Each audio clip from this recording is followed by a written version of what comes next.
Hello all of you, I'm Reena Mahajan. Welcome again to English Oasis. Let's learn figures of speech or poetic devices with the help of a poem. I have chosen this poem, A Thing of Beauty, because this 24-line poem has 28 poetic devices. एक छोटी सी poem सिर्फ 24 lines की और उसके अंदर 28 poetic devices हैं. Come on, let's learn. Poem goes this way: a thing of beauty is a joy forever. The first figure of speech is Imagery, that is poem with a symbolic meaning.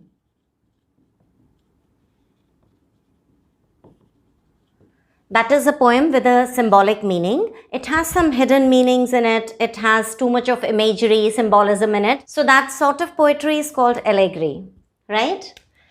The second figure of speech is Boer quiet. Boer quiet is a metaphor. This is because the poet compares a Boer quiet, that is a calm, composed place surrounded with so many of trees, with a thing of beauty. And that is why it is a metaphor. Two things which are compared without like and as is called a metaphor, right? The third figure of speech is morrow. Morrow is a word which is not used in the modern English nowadays. So, morrow is archaism. Archaism वो words हैं जो आज की modern English में use नहीं होते, and that is why they are called archaic words, right? So, every morning means morrow, and it is an archaic word. So, the figure of speech is archaism. Flowery band. Flowery band is metaphor.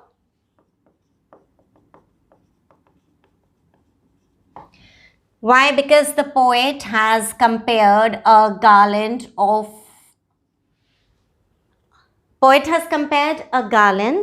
to all the beautiful things in nature, all our beautiful memories that have been compared to a garland or a flowery band. So it is a metaphor here.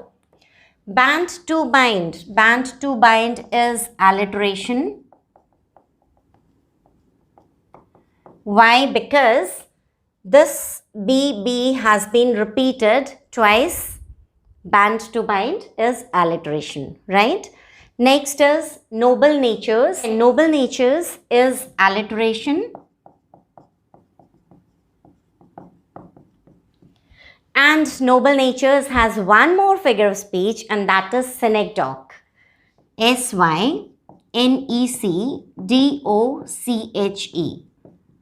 Synecdoche is a figure of speech in which we talk about a part of something, but we mean the whole of the thing. Sometimes it is used as the teacher counted heads and marked attendance. The captain shouted, "All hands on the deck." So, hands or any part of body or a part of something which denotes the whole of that is synecdoche.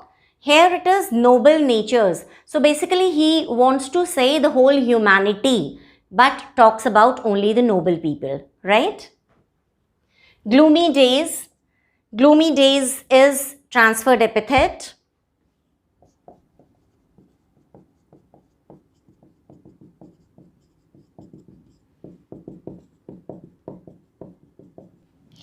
Gloomy days is transferred epithet. Transferred epithet means whenever the epithet or the adjective, epithet means adjective, transfers to some other subject. So it is called transferred epithet. For example, he passed many sleepless nights. For example, he passed many sleepless nights. So, sleepless nights, the nights were not sleepless, right? The adjective or the epithet here is sleepless, but the nights were not sleepless. Who was sleepless? He was sleepless. वो सो नहीं पाया पूरी रात. तो this adjective has transferred to this subject, so it is transferred epithet. Right? Unhealthy and over-darkened ways. This is a metaphor.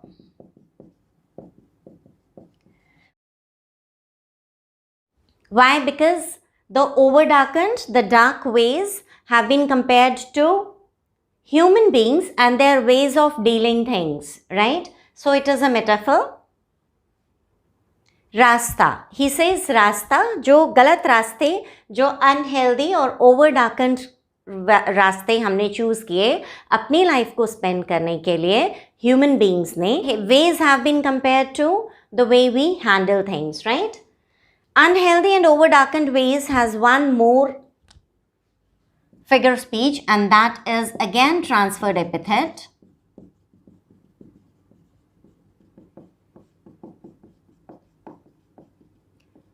Why?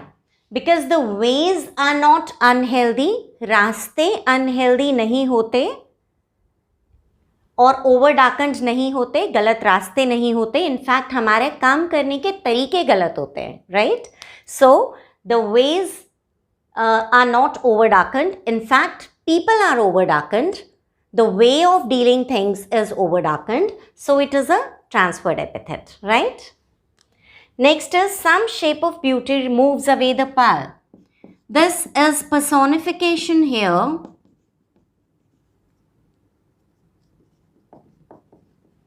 What is personification? Basically, personification is when we give living verbs to a non-living thing, right?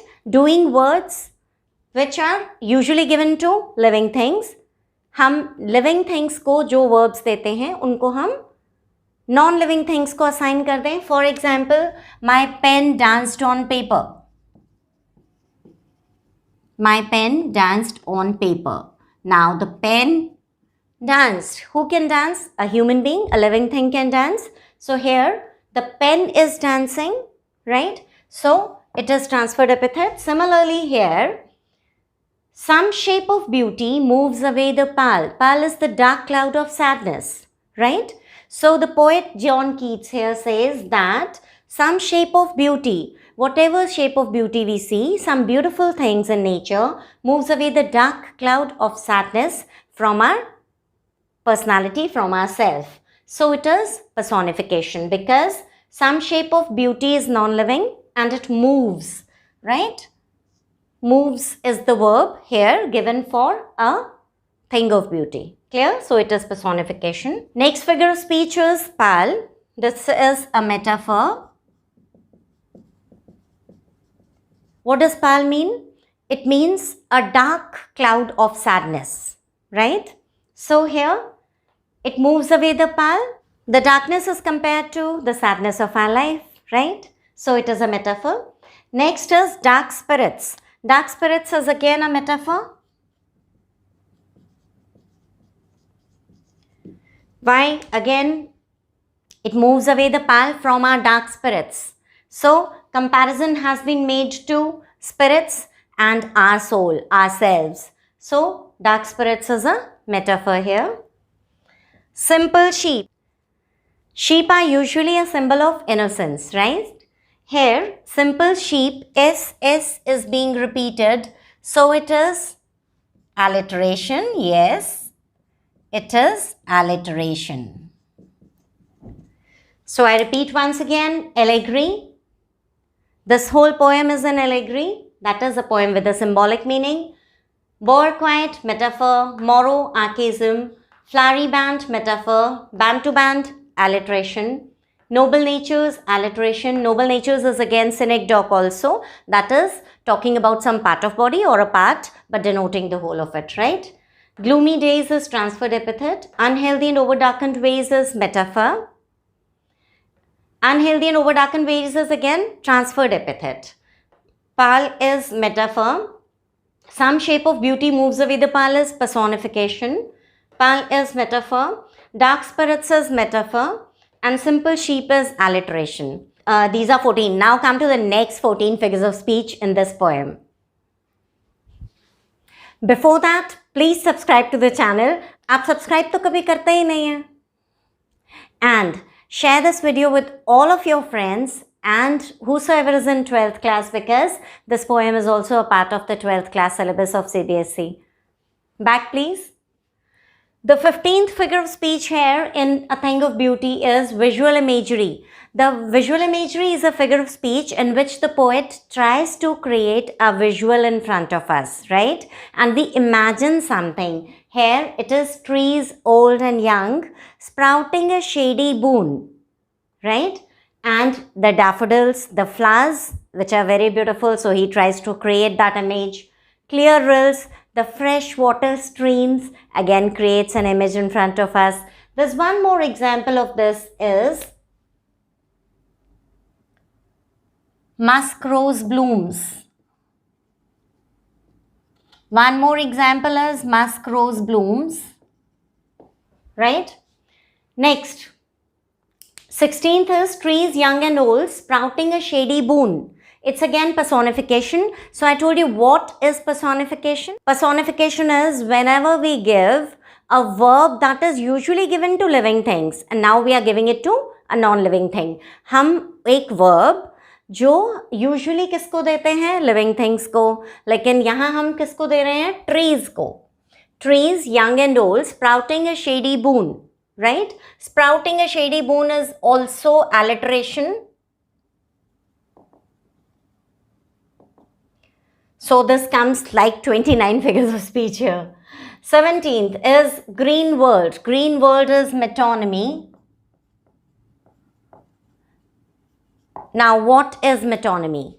Metonymy is a figure of speech in which we symbolize anything with some other words. For example, here the green world symbolizes what? The forest. If I say the chilling weather, winters. If I say the hot season, it's summers, right? So, metonymy is a figure of speech which symbolizes something else. 18th is such are daffodils with the green world they live in. Personification here, as I have already told you, personification क्या होता है? Personification is living verb किसी non-living thing को देना. यहाँ पे daffodils are the flowers which have been given the verb live in, right? So who can live? Only a living thing. But here the daffodils are living, so it is personification. Cooling covert, again it is very easy, alliteration. What is alliteration? The first word, the first letter is the same, cooling covert. Now one thing more about alliteration is that even if the words sound the same, it is alliteration, right? Hot season is again metonymy. I told you what metonymy is. Whenever we symbolize something, so the hot season symbolizes what? Summers. Such too is the grandeur of dooms. This is paradox. Now what is a paradox? Paradox is two contrasting ideas, two contrasting things mentioned side by side. Till here the poet was talking about all the lively things, all the living things which are very, very beautiful. Now he says grandeur of the dooms. Even the dooms or the graveyards are very beautiful, right? The graveyards where our patriots are buried, our saints are buried, some holy men are buried, some good people, noble people in the world are buried. They too are very beautiful. So now he talks about death and beauty. So it is a paradox here, right? Mighty dead, those who have attained something mighty in their life, but now they are dead. Clear? So this is an oxymoron. This is an oxymoron. What is an oxymoron? Two opposites written side by side is an oxymoron. Two opposite words written side by side is oxymoron, mighty and dead. Mighty means very powerful. Dead are the people who cannot even move or do anything. So they have been called mighty, so it is an oxymoron. Clear? Immortal drink. Immortal drink is metaphor.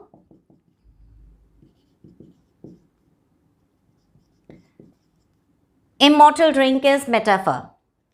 Why is it a metaphor? Metaphor means comparing two things which have a little bit of similarity but without like and as. Clear? So what is a metaphor? When we compare two things which have a little similarity but we do not use like and as. Here, immortal drink. Immortal drink matlab amrit. that means nectar or elixir. And this has been compared to a thing of beauty.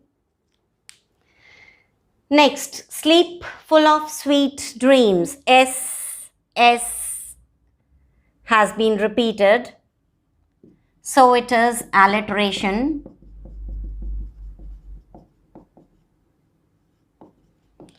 Next, of the inhuman dearth of noble natures and of all the unhealthy ways. The figure of speech is anaphora, A-N-A-P-H-O-R-A. Anaphora is a figure of speech where we use the same beginning word for two consecutive lines. Here it is, of the human dearth, of all the unhealthy ways. Clear? हमने same words को beginning of the line उसमें use किया consecutive lines में, and that is why it is anaphora, right? Of the inhuman dearth of noble natures, of the unhealthy ways, right? So it is anaphora. Next, 26th is, before that, please, I should remind you again, subscribe to the channel and like the video if you have liked it. Share it with all your friends and mention something in the comment section so that I'm motivated to make such videos, right? Number 26 is, are we reading a flowery band? The figure of speech is inversion.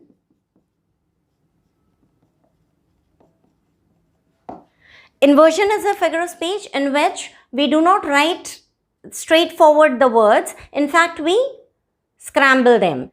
For example, it should have been, we are reading a flowery band, right? हम एक फूलों की माला बना रहे हैं, but the poet says, are we reading? So he has inverted the words, he has changed the words, and that is why it is inversion, right? Old and young. Old and young is antithesis. Why? Because two different ideas he is giving. Old and young, because two different ideas are written side by side, it is antithesis. Next and the last is tactile imagery. Tactile imagery, I told you, visual imagery is when a poet tries to create a scene in front of us, a visual in front of us, and we see that, imagine that happening in front of us. जब भी एक poet हमारे सामने एक पूरा scene create करने की कोशिश करता है through the words and we imagine that, तब क्या होता है? Visual imagery. लेकिन tactile imagery क्या होती है? Sense of touch create करना, right? Here, tactile imagery in the words, God pours unto us. A thing of beauty is a nectar, a heavenly drink that the God is pouring upon us. तो God pour कर रहे हैं हमारे ऊपर, इसका मतलब tactile imagery, touch is related. Again, sense of touch is used in moves away the pall. A thing of beauty moves away the pall from our dark spirits, right? Now, best of luck for your exams. Please subscribe to the channel. It is very important for me. Like the video if you have liked it and share it with all your friends. Bye.